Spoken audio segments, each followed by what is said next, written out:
In this video, I'm going to speak about how to request an application waiver from a school. We have explained what full funding is and the various full funding options, how to write a cold email, or how to reach out to a program coordinator. The last thing is securing accommodation when you have gotten admission with a school in Canada. So stay tuned with this video to the end.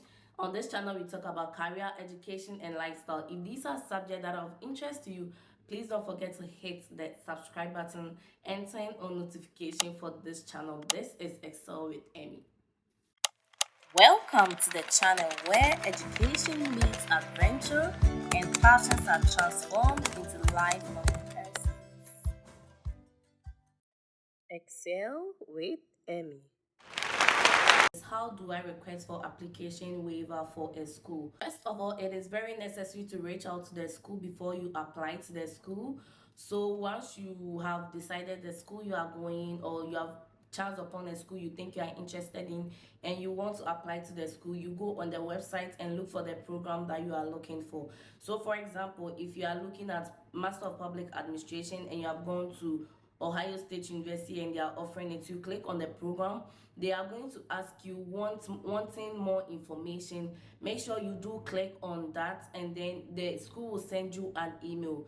In the email, they are going to tell you if you qualify for the program or you meet the eligibility requirements, and if there is an application waiver. If they reach out to you and they do not state if there is an application waiver, you can reply to that email asking for the application waivers. Also, you can reach out to the program coordinator. You can send an email. In the email, you can state the purpose of the email. It should be very short. State the purpose of the email, and then you're a prospective international student writing to inquire if there's an application waiver for this program. Then they will reach out to you, and then if there's an application waiver code, they are going to give you the waiver code. So these are the two options. You go on the website, look for the program, and then click wanting more information, or you reach out to the program coordinator. I want to state that there are a lot of links going around the application fee waive. Mind you, the US does admission on departmental basis. So if you see a link that says application has been waived, probably it was for a specific program.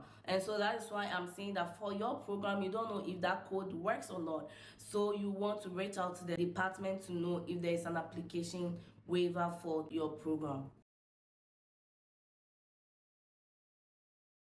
Someone asks, what is full funding? Full funding is a financial package offered to a student that covers the entirety of their tuition and living expenses during their studies. If you are coming to the US, there are a lot of, it's not just the fees, there are a lot of things that come together to form your total cost of education. So the full funding means that whatever funding opportunity you got covers everything that we are talking about.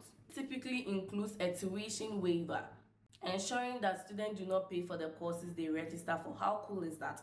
And that is why we always advise that you look for full funding before you come to the US. It includes tuition waiver, you get stipend or living allowance. It usually depends on the department or the school if they pay stipend on a 2 weeks basis or a monthly basis. So if you are on a student stipend, then every 2 weeks or every month you get a particular amount for your upkeep. In this amount you can use to cover for your living expenses, food, your transportation, your accommodation if it is not covered for, and all other necessities. Health insurance. Many universities that give full funding for your studies also provide the full health insurance, making sure that your medication has been catered for. Research or teaching assistantship. So in some full funding programs, when you get a graduate assistant or research and teaching assistant position, it waives your tuition. So that is another way of securing full funding. And then you get to work and get hands-on experience even while you are in school, so that at the end of your program you can have some work experience or American work experience on your resume.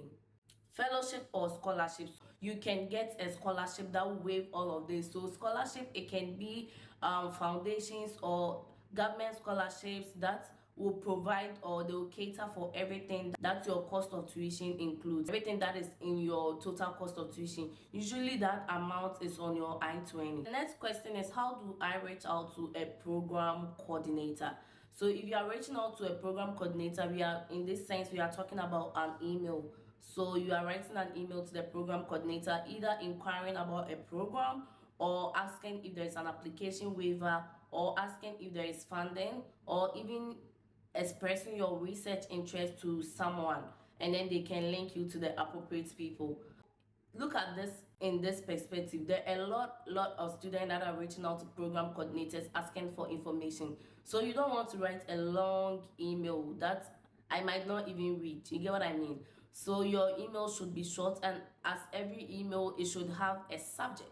So the subject line is like maybe seeking opportunities, seeking research experience, or simply research opportunity, or you can write research opportunity, prospective international students, and then you do a salutation, obviously. So we are going through how to write an email for a program coordinator. So let's say the name of the program coordinator is Amelia, so you want to say Dr. Amelia, like address them accordingly. If you are not sure, professor is very appropriate.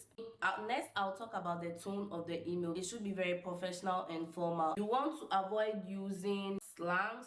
Write in full, like I don't, say I do not. Those kind of little grammatical things that we write every day, you want to avoid them, because first impression matters. You are reaching out to someone you don't know, you address them as such, and then you make sure that your tone is very formal and professional. The length of the email, it should be brief. It should have your introduction, the purpose, and the request. So what do you find in the introduction, what do you find in the purpose, and what do you find in the request? In the introduction, you provide a little bit about yourself and your career goals and what you are looking to study. This should be very brief and concise, like your elevator pitch. It should be a very strong one for that matter. The purpose is why you are contacting them. Make sure that you are letting them know why you are contacting them. Maybe because of a research interest, requesting for application waiver or something. Make sure they know the purpose of the email. Why do you want to do this research? The request can be to request for a meeting to talk more about a research they are doing or a research you are interested in. Make sure you are brief and concise about everything. So the three main important parts I have spoken about is the introduction, the purpose, and the request, and then you thank them for their time. Do not forget to attach your resume to this email. Anytime you are reaching out a program coordinator, like I said, they don't know you, but your resume speaks volume about you. Someone asked the accommodation options for students that are traveling to Canada. I would say that, and the person said, what if they don't know anyone in Canada? That's fine, but usually once you get admission, you reach out to people and ask if they know anyone, any student there, or anyone that has passed through the school, and then that would be of very great help. But then also, I'm going to treat this as you don't know anyone in the school, so let's look at that. Once you have gotten an acceptance letter from a school in Canada, they will usually send you an email letting you know about the accommodation options available, either off campus, on campus, or even how to go about it. Once you get an acceptance letter from the school, they let you know this. Here's the next thing you can do. University housing. Many Canadian universities offer on campus university housing that you want to look at. So you go on the school's website, there is always a portion that will say university housing, and then you click on that to follow the prompt to learn about the various options available, and then maybe you choose it according to how you can afford it. Some of the things you can find on the university housing portal is the availability, the deadline of application, and how much it costs. You want to apply for the university housing as soon as you get your acceptance letter, so that like you are not found wanting, and then you are able to secure your spot. There is an option for off-campus accommodation. If you don't want the on-campus accommodation and then you want an off-campus accommodation, you can look at the city in which the school is located. Usually there is a zip code, so in the zip code you can search apartments around the zip code, and then you get the options will come up for you to look at. You can look at rental listing platforms. Popular options include apartment, shared houses, and homestays. You can connect to the university resources. We mean the International Student Office will provide you all of this information. So if you don't want to do any of the above that I mentioned, you can look at that option as well. And lastly, I would say that join student groups on Facebook. Once you get, like, I was coming to Maryland, I didn't know anyone. I just went on Facebook and I searched like apartment search in Maryland, and a lot of groups will come up. You can use that option to look for a group of your interest. Many universities have this groups that I'm talking about, so you can look at that once you have gotten admission and then to sort out your accommodation.